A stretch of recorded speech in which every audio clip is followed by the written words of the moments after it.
Yakuza 0 Director's Cut arrives on the Nintendo Switch 2, and it's time for a performance review. Now in this one, I'll cover briefly what it's all about, but the real focus is on what to expect, so modes, visuals, audio, frame rate, even a comparison to the PS4 build. Now that was captured via PlayStation 5, but I say PS4 because for some unknown reason, it never received an upgrade. But now, let's get into it. Alright, before we do dive in, if you find this helpful, consider subscribing. This channel's been around for nearly 7 years now, and we have hundreds of Switch 1 reviews and deals videos, and now we're back to daily content for Switch 1 and Switch 2. So if you're into it, and you want to see more Switch coverage, hit subscribe, support a smaller channel, because it really does help out. Okay, so let's talk briefly about what Yakuza 0 actually is. It's a prequel to the entire Yakuza series. It's set in the 1980s, and it shows how Kiryu and Majima's stories began. Now, Kiryu is our main protagonist of the series, and Majima, a very major supporting character early on, that obviously grows in, I guess, importance. But yeah, basically, this is a great place for anyone to start. It's also one of my favorite series of all time. I've played them all, and I am genuinely psyched for this release on the Switch 2. You know, the promise of every other entry coming to the system? I mean, absolutely, yes please. At its core though, it's an action-adventure game set in the Japanese underworld, with a narrative that is stunning. You play as these two characters who get caught up in a tangled web of crime, betrayal, and power plays. What might surprise you though is it's got a really great sense of humour as well. The gameplay loop then, it's a mix of combat and exploring two smallish by today's standards locations, but these are dense, neon-lit city districts, and I'll argue Kamurocho, one of the best settings in video games ever. Honestly though, as fun as that combat is, with the multiple fighting styles for each character and more than a few impressive set pieces, it's the narrative that really wins here. Just the fact as well the world is so wild, there's always something unexpected around the corner. You know, you've got a ton of weird and wonderful like side activities too, karaoke, dancing, bowling, running a cabaret club. It's a game that never takes itself too seriously, and that's really what's made the series such a joy to, dive into over the last, 20 plus years now? Enough on the core experience itself though anyway, watch out for a full review in the very near future here on the channel, once of course I've had time to actually get through it all. For this video I went through the first opening 2 chapters, so I only played as Kiryu. Majima actually comes in from chapter 3 onwards. However though, I will touch here on why it's got the director's cut tag. It features new cutscenes, English and Chinese voice acting for the first time, and a new red light raid mode that's playable online or offline. Now this mode, honestly, not really for me. It's a co-op horde battle mode where up to 4 players can take on waves of enemies, earning cash rewards and unlocking up to 60 playable characters. To me, it feels pretty shallow, if anything. It's all about the combat, but I'm sure it will find an audience, and let's face it, it's always nice to have extra options. But now onto the visuals, and while it is a game from 2015, I think it's still a stunning looking experience. The neon washed streets are gorgeous, and the crowd density and cutscenes, they've always impressed. The Nintendo Switch 2 just makes all of this better. Putting it side by side with the PlayStation 4 build, again played via PlayStation 5, I think the resolution jump here is the main noticeable point. On the Switch 2, we're getting 4K docked. On PS5, it's working with a 1080p output and doing its magic, but I do think it is noticeable. Outside of that then, load times are consistent with the PlayStation build, which is great to see, and a big concern I had was any kind of wavering frame rates.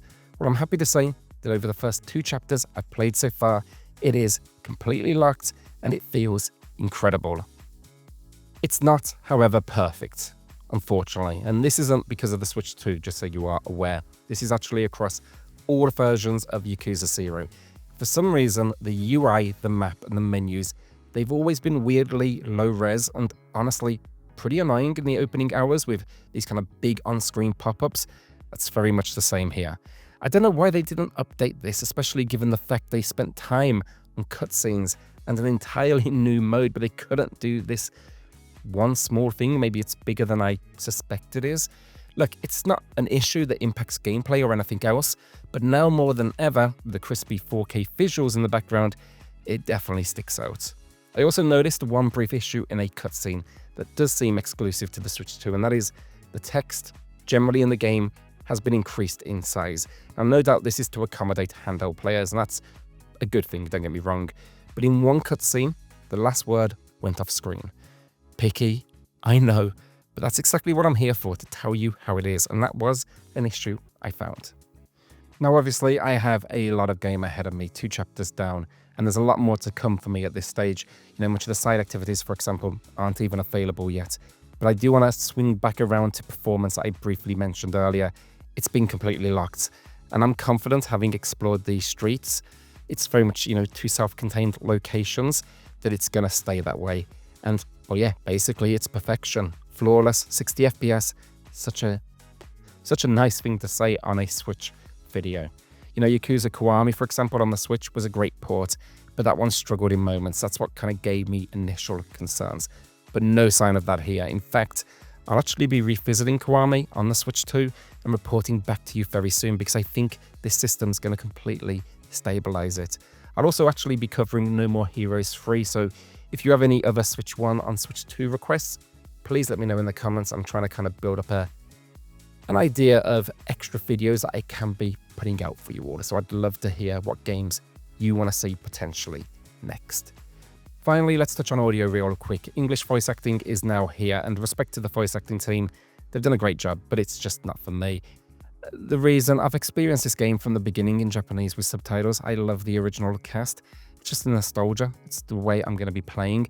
But again, I'm all for having options, even if they're not for me personally. I think it's going to help to bring in a bigger audience, so I'm all for it.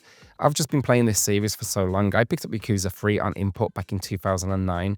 It didn't even have English subtitles, so I used a fan translation document online and basically just read along. And that's bloody difficult when you factor in you can go talk to hundreds of characters at, well, yeah, any given time. So yeah, for me, it's got to be Japanese, but great to have an English option.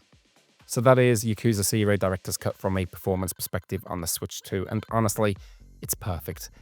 I can't comment quite yet on the new content. I haven't come across any new cutscenes from what I can remember at least, and there are a few almost stylized ones I thought they'd replace, but they didn't. So yeah, that kind of threw me a little bit. But look, still, it runs flawlessly, and that's exactly what this video is all about. If you like your action games, I urge you to pick this up. Now more than ever, Yakuza needs our support, because if we show Sega we want it, there's potentially some incredible games in our future, including titles like Judgment, which is an incredible detective spin-off. And I don't say that just because of the performance, of course. I think my love for this game is clear, it's incredible, and the port is near perfect. The only thing letting it down slightly is the subtitle issue I mentioned. But yeah, apart from that, it's by far the best way to play Yakuza. Just sad to see the low-res UI continues to stand tall year after year, even here amongst the 4K goodness. Alright, look, if you enjoyed this video, or if it helped you out, do me a favor, subscribe, helps out the channel a huge amount, and I'll see you all in the next one. Cheers all.